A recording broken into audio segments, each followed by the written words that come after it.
Hello students, welcome to our channel easy math learning. This is Komal Chauhan. आज हम start करने जा रहे हैं एक्सरसाइज 4.2 के क्वेश्चन 3 से। तो ये इस वीडियो में हम 3 to 6 ये सभी क्वेश्चन कवर करेंगे। क्वेश्चन 2 जो है 1 and 2 ऑलरेडी चैनल पे अपलोड कर दिया था, तो आप चाहें तो वीडियो देख सकते हैं। तो क्वेश्चन 3 की जो है स्टेटमेंट पढ़ेंगे हम। Find two numbers whose sum is 27 and product is 182। तो यहाँ पे हमें क्या बोला गया है कि दो नंबर हैं कोई जिनका सम 27 है, मतलब दोनों का सम टोटल करके 27 है, प्रोडक्ट उनकी 182 है। तो हमें वो नंबर पता लगाने हैं क्या है। ठीक है बच्चों, इसकी स्टेटमेंट अच्छे से समझ आ गई है। सॉल्यूशन पे चलते हैं हम। चलिए स्टार्ट करते हैं इस क्वेश्चन को। तो आपको बताया गया है कि दो नंबर हैं जिनका सम जो है वो 27 है। ठीक है, तो सम 27 है, तो हमने मान लिया कि एक नंबर x है। अगर एक नंबर x होगा तो सेकंड नंबर क्या होगा, 27 में से x को माइनस कर देंगे, वही तो नंबर होगा ना। मान लो कि किन्हीं दो नंबरों का सम 10 है, उनमें से एक नंबर दे दिया 4 है, तो हम क्या करेंगे 10 - 4 दूसरा नंबर आ जाएगा। तो ऐसे ही इन दोनों का सम 27 है, तो एक नंबर को उसमें से सब्ट्रैक्ट कर देंगे, तो दूसरा नंबर आपके पास आ जाएगा 27 - x। और इनकी प्रोडक्ट जो है वो 182 दी गई है। ठीक है बच्चों, तो हम वही कर देंगे, इन दोनों की प्रोडक्ट करेंगे। x into 27 minus x is equal to, इसकी प्रोडक्ट है 182। ठीक है, ये आपको कंडीशन दी गई है। इसी को हम सोल्व करके इस क्वाड्रेटिक इक्वेशन को सोल्व करेंगे फैक्टराइजेशन मेथड से। क्लियर है? चलिए इसकी मल्टीप्लाई कर दीजिए। अंदर मल्टीप्लाई करेंगे तो यहाँ आ जाएगा 27x, इधर आ जाएगा -x², x की x से करोगे तो इक्वल है 182। क्लियर है बच्चों?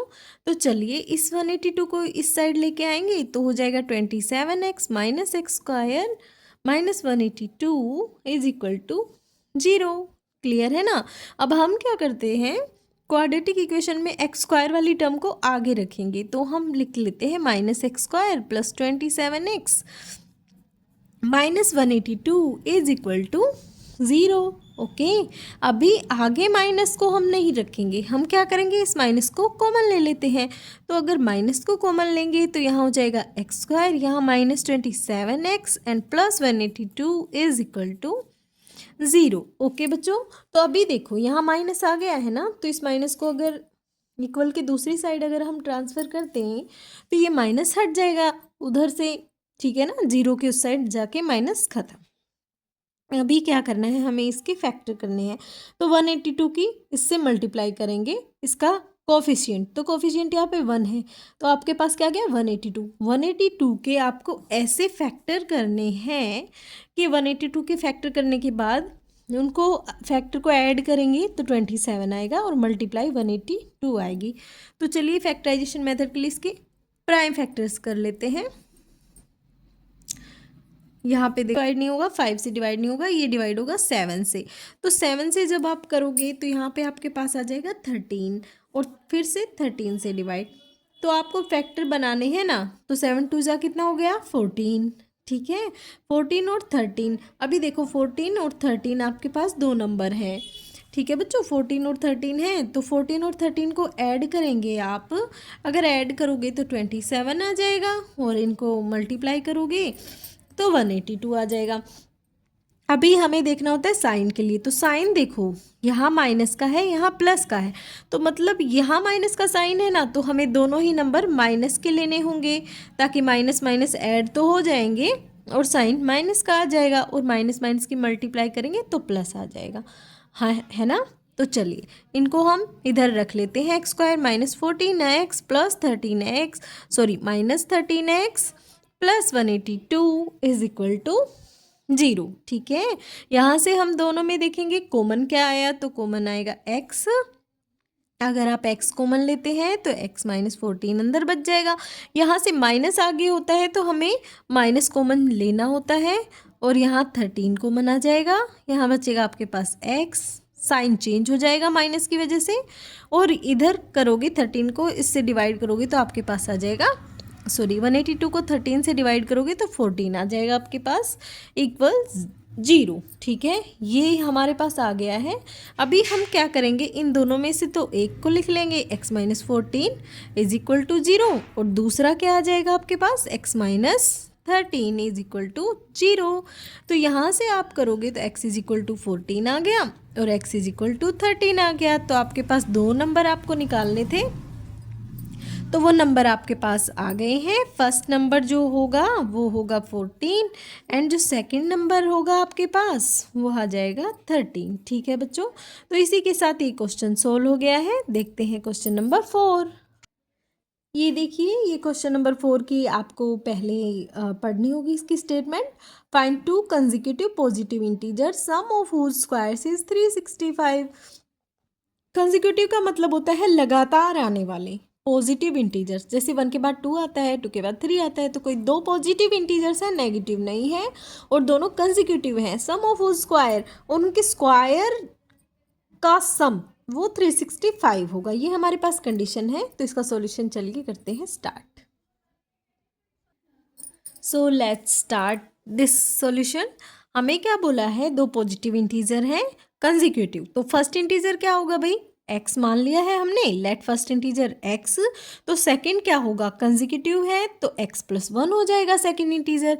अकॉर्डिंग टू कंडीशन हमें क्या कहा गया है कि उन दोनों के स्क्वायर का सम। ठीक है, तो पहले इसका स्क्वायर करेंगे, x स्क्वायर और प्लस x प्लस 1 स्क्वायर। ठीक है, इन दोनों के स्क्वायर का सम वो जो है वो 365 है। ये हमारी कंडीशन है। ठीक है बच्चों, तो इसको देखते हैं। इसको सिंप्लीफाई करेंगे, X square A plus B का होल स्क्वायर क्या होता है, A square plus B square plus 2ab। ठीक है, मतलब 1 इज इक्वल टू 365। क्लियर है बच्चों, चलिए इसको सोल्व कर लेते हैं। X square plus 1 plus 2x minus 365 is equal to 0। Clear है ना, इस 365 को भी हम इधर ले आएंगे। अब एक्स स्क्वायर को इकट्ठा करके 2x स्क्वायर, फिर x वाली टर्म को लिखेंगे 2x और 1 और 365 कांस्टेंट टर्म है, तो ये आपस में एक प्लस एक माइनस तो सब्ट्रैक्ट हो जाएगा। आपके पास आ जाएगा minus 364 is equal to 0। Okay बच्चों, तो चलिए फिर इसके बाद क्या दिख रहा है आपको, 2 कॉमन दिख रहा है सब में से, तो हम 2 को बाहर निकाल लेंगे। यहाँ आपके पास बचेगा x square plus x minus, इसको इससे डिवाइड अगर आप करोगे तो आपके पास बचेगा 182 इज इक्वल टू 0। ठीक है बच्चों, तो 2 को अगर उस साइड लेके जाओगे तो 0 की डिवाइड में हो जाएगा, जो अपने आप 0 बन जाएगा। तो आपके पास आ गया x square plus x minus 182 is equal to 0। फिर से 182 आपके पास आया है, इधर 1 कोफिशिएंट है तो 182 ही रहेगा। यहाँ रफ वर्क करेंगे, 182 के फैक्टर करो 91, तो ये 3 से डिवाइड नहीं होगा, ये होगा 7 से डिवाइड। आपके पास 13 और 13 1। ठीक है बच्चों, तो फैक्टर तो देखो आपके पास वही बन रहे हैं 14 और 13, तो उसमें ऐड हो रहे थे। या देखो साइन माइनस का है तो मतलब ये दोनों प्लस के नहीं होंगे और दोनों माइनस के भी नहीं हो सकते, क्योंकि अगर दोनों माइनस के हो जाएंगे तो ये साइन जो है प्लस का हो जाता है। ठीक है, तो एक माइनस एक प्लस का होगा। अब आप देखोगे कि कौन सा माइनस का होगा कौन सा प्लस का। यहाँ पे प्लस का साइन है, इसका मतलब ये है कि बड़ा वाला प्लस का और छोटा वाला माइनस का होगा। क्लियर है बच्चों, x square plus 14x minus 13x, ये माइनस है, माइनस 182 इज इक्वल टू 0। ठीक है, तो अभी इधर देखो 14 में से 13 सब्ट्रैक्ट करेंगे तो x ही बचेगा ना, तो x को कॉमन ले लेंगे यहाँ से। यहाँ आ गया x प्लस 14, यहाँ माइनस कॉमन आएगा 13, अंदर बचेगा x, ये साइन चेंज हो जाएगा और 14 बच जाएगा। इससे डिवाइड करोगे तो इक्वल 0। ठीक है, तो आपके पास दो फैक्टर आ गए हैं, x plus 14 is equal to 0 and इधर आ गया x minus 13 is equal to 0। तो अब आप देखोगे यहाँ से जब इसको सोल्व करेंगे तो ये 14 उधर जाके माइनस और ये हो जाएगा x इज इक्वल टू 13। अभी देखो ये नेगेटिव वैल्यू है ना, माइनस 14, तो हमारे पास क्या है, पॉजिटिव इंटीजर्स हैं दोनों, तो ये वैल्यू क्या हो गई, रिजेक्ट हो गई। ठीक है बच्चों, ये वैल्यू रिजेक्ट है। हम क्या लेंगे, ये एक वैल्यू हमारे पास आ गई x इज इक्वल टू 13। तो यहाँ से हम क्या करेंगे, यहाँ से हम करने वाले हैं कि जो फर्स्ट अब आप लिख दोगे नीचे, यहाँ जगह नहीं है, मैं इधर साइड में लिख रही हूँ। तो फर्स्ट इंटीजर जो होगा ना, फर्स्ट इंटीजर क्या आ जाएगा हमारा 13। तो सेकंड क्या आएगा, दोनों ही कंसेक्यूटिव हैं तो दोनों 13 के बाद आता है 14। तो ऐसे करके आपका ये आंसर आ गया है। अब देखेंगे क्वेश्चन नंबर 5। ये है क्वेश्चन नंबर 5 की statement. The altitude of a right angle triangle is 7 centimetre less than it's base. कोई राइट एंगल ट्रायंगल क्या होती है, जिसमें 90 डिग्री का एंगल होता है। तो उसमें जो एल्टीट्यूड है ना आपका, वो क्या है, मतलब परपेंडिकुलर वाली साइड, वो आपके बेस से 7 सेंटीमीटर लेस है। ठीक है। इफ़ द हाइपोटेनियस दे रखी है 13 सेंटीमीटर, तो अदर 2 साइड हमें निकाल के बतानी है। चलिए इसका सॉल्यूशन स्टार्ट करते हैं। तो देखिए यहाँ हमने एक परपेंडिकुलर जो आपकी राइट एंगल ट्रायंगल है वो बना ली। ये 90 डिग्री का एंगल है, यहाँ बेस है, यहाँ आपका एल्टीट्यूड है। तो आप क्या करेंगे, बेस को लेट कर लेंगे, मानेंगे let base is equal to x centimetre. अगर बेस एक्स है तो ये आपके एल्टीट्यूड जो है ना, ये इससे 7 सेंटीमीटर लेस है, ये एक्स माइनस 7 हो जाएगी। ये आपको दिया हुआ है 13 सेंटीमीटर। ठीक है, यही कंडीशन हमें दी गई है। अभी देखो भाई, हमें पता है कि ये एक जो है आपकी राइट एंगल ट्रायंगल है, और इस पे क्या लगती है आपकी जो थ्योरम लगती है, पाइथागोरस थ्योरम। तो पाइथागोरस थ्योरम के अकॉर्डिंग क्या होता है कि आपका हाइपोटेनस का स्क्वायर, ठीक है, वो इक्वल होता है अदर 2 स्क्वायर के, अदर साइड्स के स्क्वायर के सम के इक्वल। मतलब इन दोनों का स्क्वायर करके उनका सम करेंगे ना, तो वो आपका इक्वल होगा हाइपोटेनस के स्क्वायर की। ठीक है, ये होती है हमारे पास पाइथागोरस थ्योरम। तो यहाँ हम लिख लेंगे पाइथागोरस थ्योरम। ठीक है, ये आपका पाइथागोरस थ्योरम के अकॉर्डिंग ये कंडीशन बनती है। ठीक है, पाइथागोरस थ्योरम अप्लाई करी है, इनको सोल्व करेंगे। एक्स स्क्वायर प्लस, यहाँ देखो ए माइनस बी का होल स्क्वायर का फॉर्मूला लगा है, A square plus B square, 7 का स्क्वायर करोगे आ जाएगा 49 माइनस 2ab। ठीक है, 2a और b, ये आपके पास आ गया। 13 का स्क्वायर 169 हो जाएगा। चलिए एक्स स्क्वायर को इकट्ठा करो, 2x स्क्वायर, यहाँ पे -14x एंड +49, इसको इधर ले आओगे तो -169 इज इक्वल टू 0। क्लियर है बच्चों?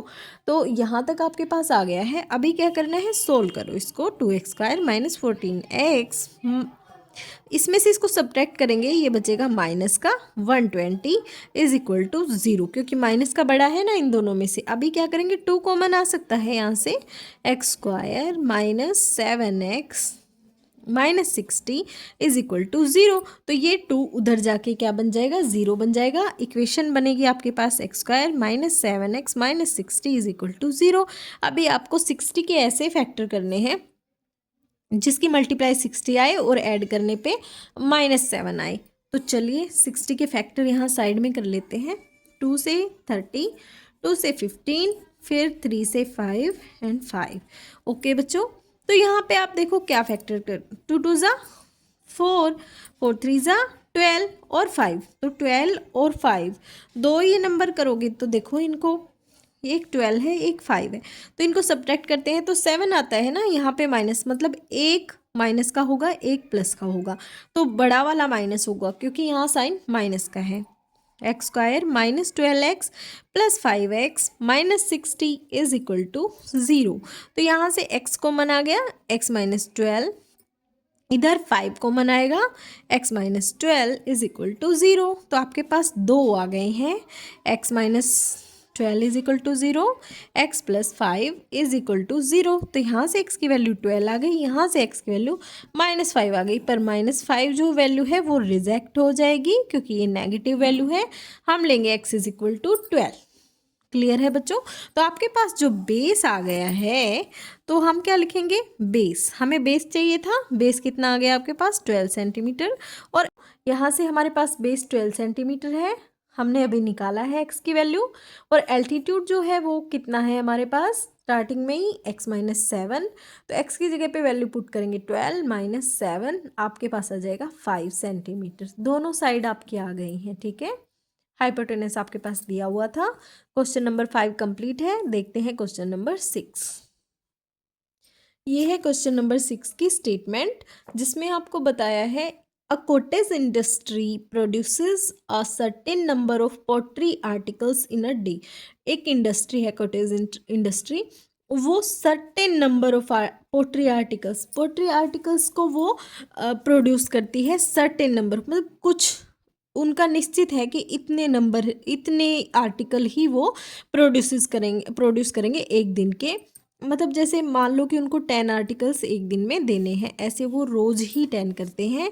It was observed on a particular day that the cost of production of each article was, मतलब क्या है कि एक दिन देखा गया कि ईच आर्टिकल, एक आर्टिकल की जो कॉस्ट आती है वो कितनी होगी, 3 more than twice the number of articles products on that day.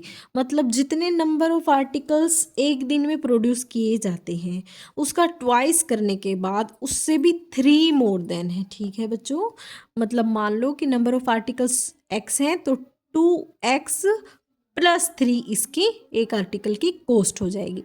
If the total cost दे रखी है, total cost of production 90 rupees है, find the number of articles produced.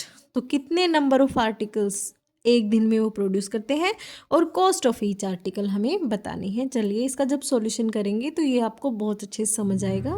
अभी आप थोड़ा कंफ्यूज हो रहे होंगे। सॉल्यूशन स्टार्ट करते हैं इसका। सो स्टूडेंट्स हम लिख लेते हैं let number of articles is equal to x. मतलब मान लेते हैं कि जितने एक दिन में जितने आर्टिकल प्रोड्यूस करती हैं वो कितने हैं, एक्स हैं।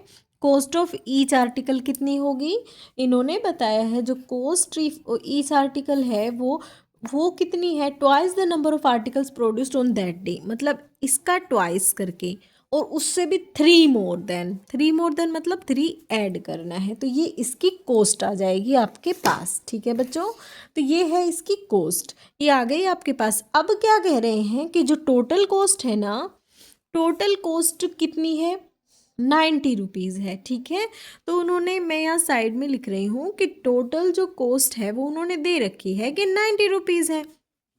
ओके, तो टोटल कॉस्ट क्या आएगी इसकी, टोटल कॉस्ट जो आएगी वो क्या होगी, नंबर ऑफ आर्टिकल्स और कॉस्ट को मल्टीप्लाई करके आती है। ठीक है, किसी भी चीज़ की कॉस्ट जो टोटल कॉस्ट है वो क्या आती है भाई, एक मतलब उसमें से ईच आर्टिकल की कॉस्ट को नंबर ऑफ आर्टिकल से अगर मल्टीप्लाई करते हैं तो टोटल कॉस्ट आ जाती है। ठीक है, तो ये टोटल कॉस्ट आपके पास आ गई, वो दी हुई है 90 रुपीज़। तो अंदर मल्टीप्लाई करो 2x² प्लस इस किस से मल्टीप्लाई करेंगे, हो जाएगा 3x and is equal to 90। Okay बच्चों, तो अभी हम क्या करेंगे, 90 को इस साइड लेके आएंगे, 2x² plus 3x minus 90 is equal to 0। ठीक है, तो यहाँ देखो, यहाँ आप देखोगे इस किस से मल्टीप्लाई करनी पड़ेगी, आपके पास आएगा 180, तो 180 के ही हमें फैक्टर करने हैं। तो यहाँ से फैक्टर करोगे आप तो आपके पास कितना आ जाएगा, देखो 3, फिर उसके बाद फिर से 3 से डिवाइड हो रहा है और उसके बाद 5 से डिवाइड हो रहा है। ओके बच्चों, तो अभी आपको ऐसे फैक्टर देखना है जिसको ऐड करने के बाद 3 आए। ठीक है, और मल्टीप्लाई से तो 9, मल्टीप्लाई से 180 आएगा ही। 2 2 4, 4 3 12 और यहाँ से आ रहा है 15। तो 12 और 15 अगर दो नंबर हैं, 12 और 15 दो नंबर हैं, तो देखो इनको अगर ऐड करेंगे तो एक माइनस का एक प्लस का होगा, तो ऐड करने के बाद 3 आ जाएगा। ठीक है, क्योंकि यहाँ माइनस है तो एक माइनस का होगा एक प्लस का है, तो यहाँ प्लस है तो बड़ा वाला जो प्लस का होगा और छोटा वाला माइनस का होगा। ठीक है बच्चों, तो ऐसे ही करते हैं factor, 2x² plus 15x minus 12x minus 90 is equal to 0, ऐसे हो जाएगा आपके पास। यहाँ से देखोगे आप x ही कॉमन आएगा, 2x प्लस 15। यहाँ अगर आप देखोगे तो आपके पास 6 कॉमन है, तो 6 कॉमन आएगा तो इधर रह जाएगा 2x plus 15 is equal to 0। ठीक है, तो आपके पास दो फैक्टर आ गए हैं, एक 2x plus 15 is equal to 0 and दूसरा है x minus 6 is equal to 0। तो यहाँ से जो वैल्यू आएगी, ये उधर गया -15 और x की वैल्यू -15/2, तो ये वैल्यू नेगेटिव में आ रही है। तो कोई भी नेगेटिव में तो हो नहीं सकता नंबर ऑफ आर्टिकल्स, तो यहाँ से क्या वैल्यू आई है 6। तो नंबर ऑफ आर्टिकल्स हम पॉजिटिव वाली टर्म लेंगे, इसको कर देंगे रिजेक्ट। ठीक है बच्चों, तो आपके पास जो नंबर ऑफ आर्टिकल्स आए हैं वो हमें निकालना था कि नंबर ऑफ आर्टिकल्स कितने होंगे, 6 होंगे, and cost of each article. ठीक है, कॉस्ट ऑफ ईच आर्टिकल। तो अगर आप एक आर्टिकल की कॉस्ट निकालते हैं तो वो होता है 2x + 3, है ना। अकॉर्डिंग टू कंडीशन यही था, तो इसमें हम x की वैल्यू पुट कर देंगे। तो यहाँ से आपके पास आ जाएगा 12 + 3, कितना आ जाएगा 15। तो ये दोनों वैल्यू हमें निकालनी थी। ठीक है बच्चों, तो इसी के साथ आपकी एक्सरसाइज 4.2 कंप्लीट होती है। Thanks for watching my video, और वीडियो को ज़्यादा से ज़्यादा शेयर करें, चैनल को सब्सक्राइब कर लें। Thank you so much.